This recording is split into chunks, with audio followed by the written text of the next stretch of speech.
নমস্কার বন্ধুরা, আপনারা দেখছেন আপনাদের প্রিয় ইউটিউব চ্যানেল ইনফো বার্তা। আশা করি আপনারা প্রত্যেকেই ভালো আছেন।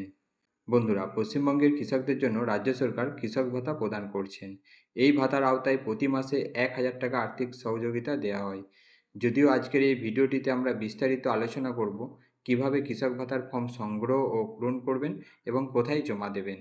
তো কৃষক ভাতা আবেদন করার জন্য কিছু নির্দিষ্ট নিয়ম আছে। প্রথমে আমরা সেই নির্দিষ্ট নিয়মগুলো দেখে নেব। তো কৃষক ভাতা হলো পশ্চিমবঙ্গ সরকারের একটি আর্থিক সহযোগিতা প্রকল্প, যা নির্দিষ্ট বয়স অতিক্রান্ত কৃষকদের মাসিক ভাতা প্রদান করে। তো যেসব কৃষকদের বয়সের কারণে কৃষিকাজ করতে অক্ষম, তাদের আর্থিকভাবে সহায়তা করতে প্রতি মাসে ১,০০০ টাকা করে ভাতা দেওয়া হয়। এই ভাতা পেতে হলে কিছু নির্দিষ্ট শর্ত পূরণ করতে হয়। তো কী কী শর্ত আছে সেটা দেখে নেব। ১ একর বা তার নিচের জমির মালিক হতে হবে। বর্গাকারদের জন্য জমির পরিমাণ ২ একরের নিচে হতে হবে। এছাড়া কি আছে, অন্য ভাতা প্রাপ্তি, অর্থাৎ অন্য কোনো ভাতা পেলে কিন্তু আপনারা এই কৃষক ভাতা পাবেন না। কেন্দ্র বা রাজ্য সরকারের অন্য কোনো ভাতা পেয়ে থাকলে এই ভাতা পাওয়া যাবে না। ভূমিহীন ক্ষেতমজুররাও এই ভাতার আবেদন করতে পারবেন। তো বাসিন্দার শর্ত আছে, পশ্চিমবঙ্গে কিন্তু কমপক্ষে ১০ বছরের স্থায়ীভাবে বসবাস করলে তবেই আপনি এই কৃষক ভাতা পাবেন। তো বয়স সীমা কী বলেছে, সাধারণ কৃষকদের জন্য ৬০ বছরের বেশি বয়স হতে হবে। অর্থাৎ ৬০ বছরের বেশি বয়স হলে তবেই আপনি কৃষক ভাতা পাবেন, না হলে কিন্তু পাবেন না। তপশিল জাতি ও উপজাতিদের জন্য ৫৫ বছরের বয়সেও আবেদন করতে পারবেন। কৃষক ভাতার ফর্ম কোথায় থেকে সংগ্রহ করবেন সেটা এবার দেখে নেওয়া যাক। না, আপনার স্থানীয় ব্লক কৃষি অধিকর্তার অফিস ও মহকুমার সহ কৃষি অধিকর্তার অফিস এবং জেলা কৃষি অধিকর্তার অফিস থেকে ফর্ম বিনামূল্যে সংগ্রহ করতে পারবেন। এরপরে কী আছে না, অনলাইন থেকে ডাউনলোড। আপনি অনলাইন থেকে ডাউনলোড করলেও করতে পারবেন, সেটা মাটির কথা ওয়েবসাইট থেকেও ফর্মটি ডাউনলোড করতে পারবেন। ফর্ম পূরণের কী কী নির্দেশ আছে সেটা আবার দেখে নেওয়া যাক।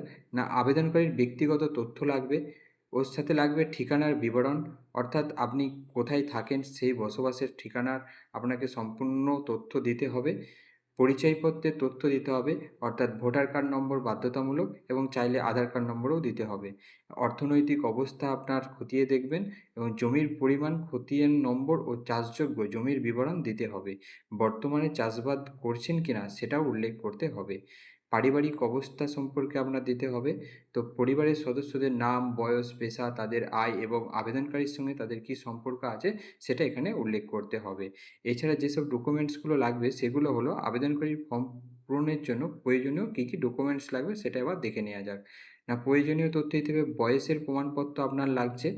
আর কি লাগবে, না বিকলাঙ্গতা ও পঙ্গুত্বের প্রমাণ।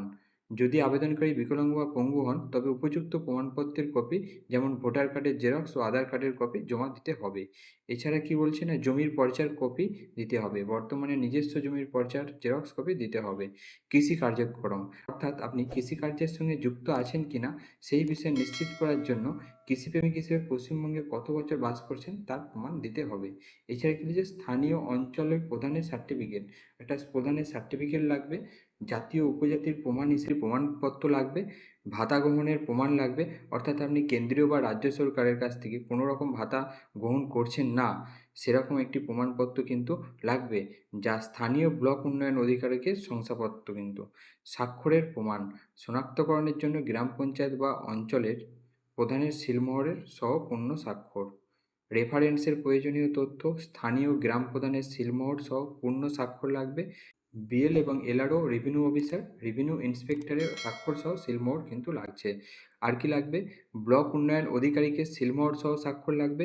পঞ্চায়েত সমিতির সভাপতির সিলমোহর সহ স্বাক্ষর লাগবে। এই তথ্যগুলো যথাযথভাবে একত্রিত করে আবেদনের ফর্ম জমা দিতে হবে। তো জমা দেওয়ার স্থান কোথায় এবার সেটা দেখে নেব। ফর্ম পূরণের পর তা আপনার স্থানীয় ব্লক কৃষি অধিকর্তার অফিসে অথবা মহকুমা জেলা অফিসে যেয়ে জমা করতে হবে। ধন্যবাদ বন্ধুরা, ভিডিওটি সম্পূর্ণ দেখার জন্য। এরকম আরও ভিডিও পেতে আমাদের সাথে জুড়ে থাকুন।